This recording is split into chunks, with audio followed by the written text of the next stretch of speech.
que je veux dire par contre, c'est que je ne fais pas cette vidéo pour m'apitoyer sur mon sort. Je ne fais pas cette vidéo pour attirer votre pitié ou pas du tout. C'est vraiment pas ce que je recherche, c'est vraiment pas ce que je veux. Alors, salut tout le monde, j'espère que vous allez bien.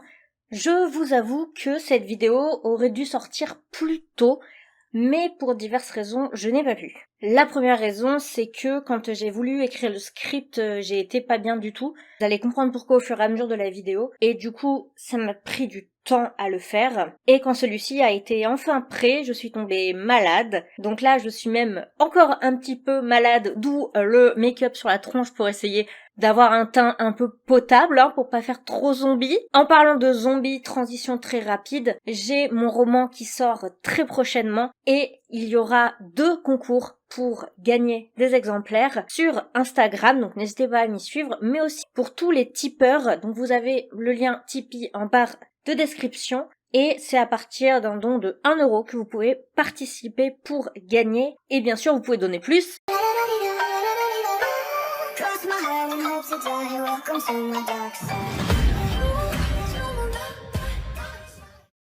Par contre, je dois mettre énormément de trigger warning sur cette vidéo et une liste des termes, donc qui sont les triggers, mais aussi des mots que je vais employer par moment pour parler d'eux. En fait, tout simplement, ce sont des termes qui ne sont pas YouTube friendly, on va dire, et j'ai pas envie de les biper, voilà, je trouve que ça gêne un peu le discours. Je sais que je ne risque pas d'être démonétisée puisque je ne suis pas monétisée, mais le problème c'est que la vidéo pourrait passer en moins de 18 ou être volontairement moins proposée à cause de l'utilisation de ces termes-là, donc j'ai préféré changer, paraphraser, etc. Et si ce sont des sujets qui vous posent souci, parce que vous avez vu qu'il y a quand même une petite liste, n'hésitez pas à vous rendre sur une autre vidéo ou carrément sur ma chaîne Pulp Culture où les sujets sont beaucoup plus chill, beaucoup plus cool. Je précise qu'il s'agit d'une période assez longue dans ma vie et qui est, vous vous en doutez, vu ce que j'ai cité, assez floue au niveau des temporalités, des périodes, des lieux, etc. Je me mélange un petit peu. J'ai donc décidé de parler de cette vidéo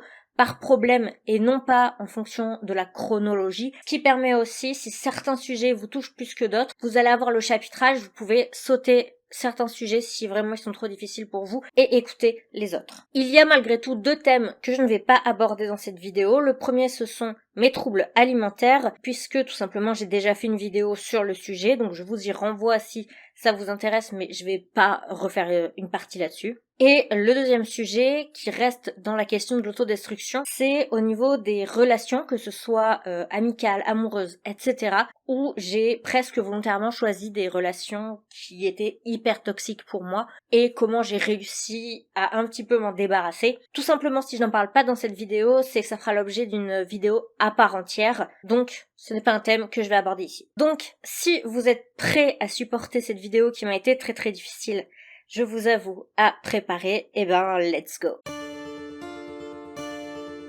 Je précise que je ne suis pas là pour aborder les sujets avec des pincettes, donc je vais entrer directement dans le vif du sujet. Alors pour ce sujet qui va être en gros la douleur physique, je ne saurais pas vous dire la date précise, mais je sais que tout a commencé à peu près quand j'étais en 4e. Et je me rappelle très bien de la première fois que je me suis fait du mal, l'état psychologique dans lequel j'étais, les raisons, tout ça, je ne sais pas, mais j'ai l'image assez précise en tête. Donc c'était une journée, sûrement une après-midi, où j'étais toute seule chez mes parents. Mon père était au travail et ma mère était partie faire je ne sais quoi avec mon frère. Si vous voulez, la maison, elle est sur 2 étages et à l'étage, il y a une partie mezzanine dans laquelle il y avait l'ordinateur familial et moi j'étais à cet endroit-là, donc j'étais assise, je sais pas ce que je faisais, et il y avait un compas sur la table. Peut-être que je faisais mes maths, ce qui explique la présence du compas, je sais pas. Bref, le fait est que j'ai attrapé le compas, j'ai commencé à me piquer avec la pointe, à me griffer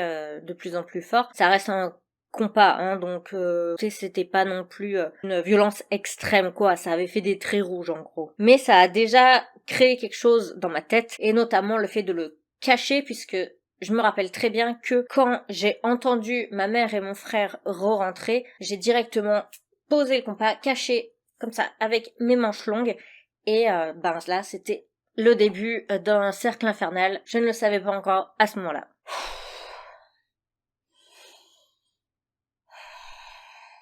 Honnêtement, à partir de là, j'ai commencé des objets de plus en plus coupants. J'ai aussi essayé une fois les allumettes, donc d'éteindre l'allumette sur mon bras, mais non, les brûlures, clairement pas pour moi. Je ne saurais pas vous dire exactement comment ça s'est déroulé ou quoi que ce soit. Ce que je me rappelle, en tout cas, c'est sûr, c'est que au lycée, au moins en tout cas en seconde, j'utilisais des lames de rasoir, vous savez, les lames de rasoir jetables. Et je me rappelle bien sûr que je ne voulais pas qu'on les trouve, que ce soit chez moi, mais aussi mon meilleur ami de l'époque qui avait commencé à se rendre compte que j'avais mes lames pour moi en permanence, puisque je les mettais dans mon téléphone. Oui, ceci est un téléphone. Et ça me fait très très bizarre de retrouver ce téléphone. Regardez la taille de l'écran.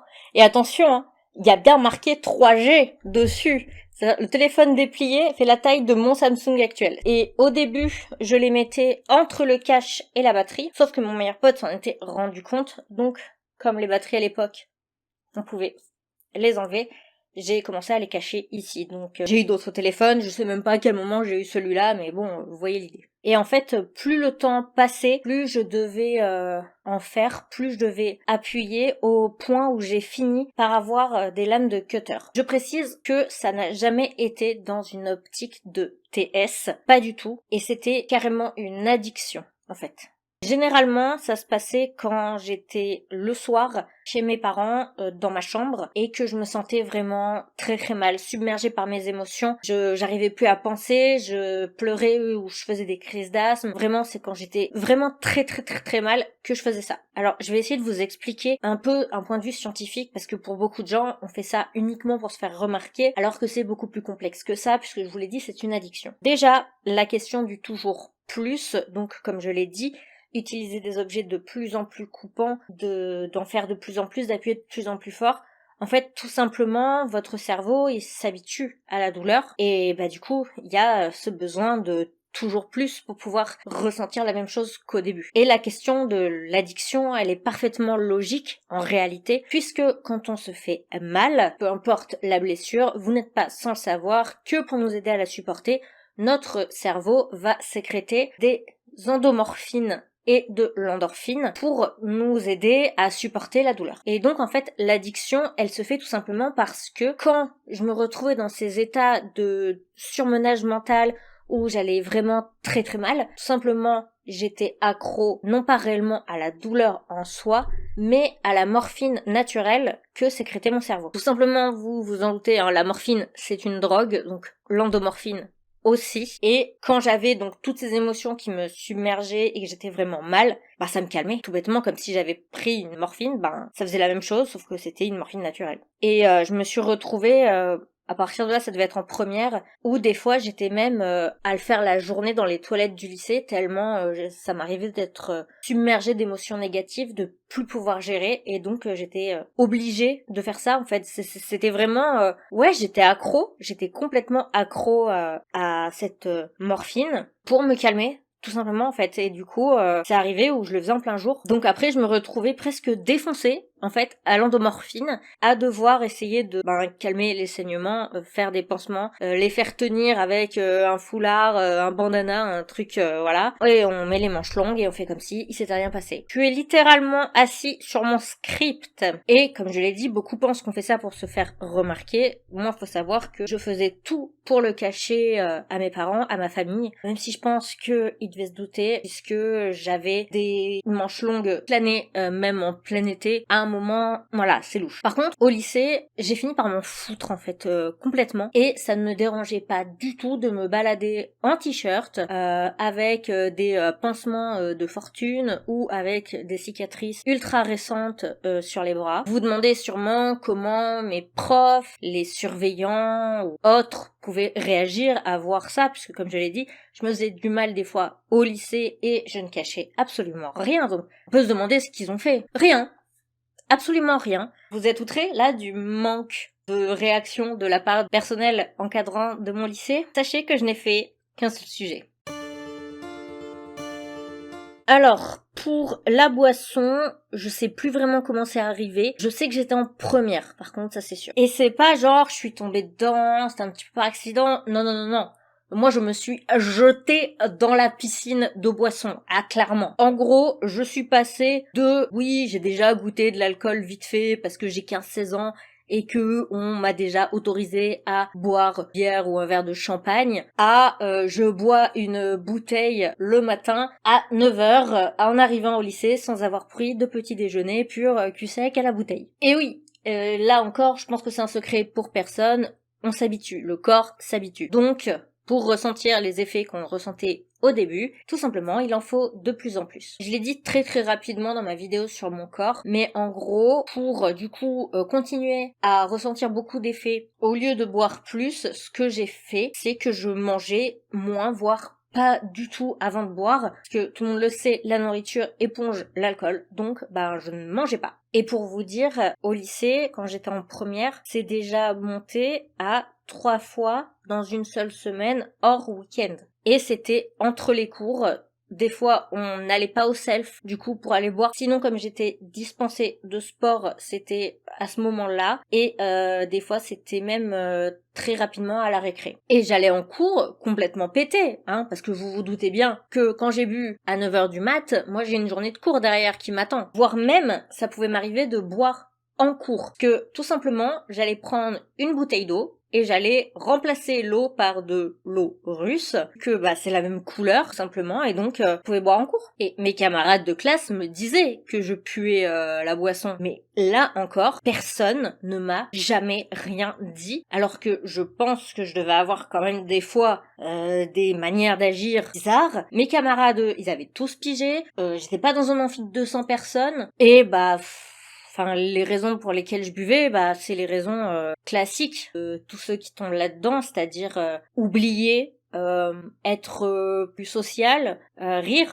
En général, j'ai l'alcool assez fun. Par contre, si on me lance sur des sujets difficiles, si on me trigger, alors que j'ai bu, là par contre ça peut très vite me mettre vraiment mal, surtout à l'époque. Ce qui fait que des fois, quand on me lançait, des fois volontairement, je savais que ça allait me trigger négatif, ou je me retrouvais à être dans un état très moyen et à faire une crise de panique totale, à pleurer, à avoir du mal à respirer, à avoir du mal à parler. Et quelle était la seule chose qui, dans ma tête, à ce moment-là, me semblait logique pour aller mieux? Me faire du mal.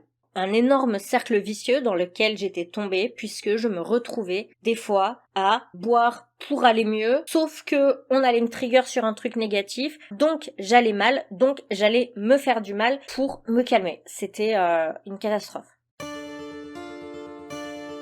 Là, je mets les deux ensemble parce que ça reste assez proche, que les médicaments sont des fois utilisés pour autre chose que se soigner. Alors, la première chose, c'est que comme beaucoup, quand même, je pense, de lycéens, j'ai goûté les sandwichs en étant au lycée. Je trouvais ça sympa, mais c'était pas facile à se procurer. Du coup, je favorisais la boisson, c'était plus facile à avoir. Et là, par contre, c'est à la fac que ça a été une catastrophe. En terminale, j'étais tombée très amoureuse, sauf que il m'a plaqué pendant ma première année de fac. Je suis un petit peu retombée dans la boisson, mais surtout en soirée. Par contre, je me mettais des grosses caisses en soirée. Mais en dehors de ça, ça arrivait, mais c'était beaucoup plus rare. Et surtout, pendant mes 6 années en tout de fac, j'ai côtoyé beaucoup de personnes qui consommaient des sandwichs, ce qui fait que j'y avais accès beaucoup plus facilement, et donc que j'en consommais beaucoup. Alors, j'ai eu des périodes où je pouvais ne pas du tout en prendre, des périodes où ça allait être que en soirée, et des périodes où c'était parfois plusieurs fois par jour, tous les jours. Franchement, là-dessus, voilà, il y a eu vraiment des périodes différentes en même temps sur 6 ans, mais ça a été très présent pendant les 6 ans de faculté. Et quand j'étais en première année, on m'a aussi diagnostiqué une dépression. Et vous vous dites, c'est super, elle aurait pu se soigner, mais non, je prenais mes médicaments n'importe comment. C'est-à-dire que au lieu de prendre mon traitement tous les jours, tout simplement, j'allais de temps en temps m'envoyer une énorme partie de la plaquette de médicaments. Encore une fois, je le précise, c'était pas du tout dans le but de faire des TS, c'était dans le but de m'endormir là, tout de suite, maintenant. Après, je vous avoue que Je pensais en même temps, si je me réveille pas demain, c'est tant mieux. C'était pas non plus le but réel, quoi. Et en plus, j'ai fréquenté un temps un étudiant infirmier et qui, pendant son stage, volait des médicaments et du coup me faisait des petites prescriptions, on va dire. Et c'était toujours les mêmes types de médicaments qui m'attiraient, c'est-à-dire la codéine, les myorelaxants, donc c'est les relaxants musculaires, les somnifères, les anxiolytiques, donc ça c'est ce qui sert à calmer, les antidépresseurs, vraiment des choses qui endorment, qui endorment le cerveau en fait. C'était clairement ça mon but. Et j'ai aussi testé des sandwichs plus épicés. Ouais, j'essaie vraiment de paraphraser comme je peux, hein. Notamment l'héroïne que j'ai essayé. Encore une fois, vous voyez, c'est quelque chose qui calme énormément. J'ai eu la chance de ne pas tomber accro. Comment? Je ne sais pas comment j'ai fait. Et à partir de là, j'ai commencé à me faire de moins en moins de mal, voire au bout d'un moment plus du tout, parce que j'avais trouvé d'autres moyens de me détendre et de calmer tous ces trucs dans ma tête. Est-ce que c'est mieux par contre? Je ne suis pas du tout sûre. Vous vous doutez que aujourd'hui il y a des conséquences et encore, je m'estime extrêmement chanceuse. Par rapport à d'autres personnes, je suis jamais tombée excessivement bas, qui fait que je n'ai pas de séquelles de maladie physique, ce qui aurait pu m'arriver. Par exemple, avec la boisson, j'aurais pu avoir des séquelles au foie ou quoi que ce soit. En tout cas, peut-être que ça se déclenchera plus tard. Je ne sais pas. Mais à l'heure actuelle, au moins à ce niveau-là, je n'ai pas de séquelles. Mais ça n'empêche qu'il y a des séquelles psychologiques qui sont là. Déjà, vous le savez, je suis bipolaire et ça s'est déclenché à ce moment-là. Est-ce que ça a empiré les choses? Est-ce que ça ne se serait pas déclenché si je n'étais pas sombrée? Est-ce que c'est parce que ça s'est déclenché que j'ai sombré? Je n'en sais rien. Le résultat, en tout cas, c'est qu'aujourd'hui, je ne peux pas vivre sans mon traitement. Très compliqué à vivre parce que ça me fait des fois prendre du poids, je peux avoir des périodes de grosse fatigue à cause du traitement, etc. C'est compliqué, mais en tout cas aujourd'hui, je suis sous traitement probablement ad vitam aeternam. Au niveau des sandwichs, je ne touche plus à ce qui est épicé, mais pour des sandwichs nature, quand on me propose, généralement, je dis oui. Je vais pas en chercher, j'en achète pas, mais si je suis en soirée ou quoi que ce soit et qu'on m'en propose, je vais pas réussir à dire non. Mais voilà, là je me sens pas du tout accro, mais je vais pas mentir, ça reste quelque chose que j'apprécie. Si on m'entend à moins vraiment que je conduise ou quoi que ce soit vraiment, je dis jamais non. Voilà. Au niveau de la boisson, clairement, ça n'a rien à voir, hein. On n'en ressent plus le besoin comme avant. Ça peut m'arriver, mais ça doit être peut-être, je sais pas, entre 5 et 10 fois par an. Et encore, je vous donne un gros chiffre, je pense. Donc, ça reste vraiment bas par rapport à avant. Par contre, là où j'ai vraiment conscience d'avoir un problème, c'est que si je suis à un endroit où il y en a, donc que ce soit une soirée, que ce soit un repas de famille ou quoi que ce soit, je ne vais pas réussir à ne pas boire. Fait que d'ailleurs, généralement dans les repas de famille, je dis que je partirai sûrement le soir après et au final, généralement, je reste dormir chez ma mère parce que j'ai trop bu. Alors, quand je dis que j'ai trop bu, ça veut pas forcément dire que je suis complètement éclatée, c'est juste que je suis incapable de boire un seul verre. Je n'arrive pas à en boire qu'un.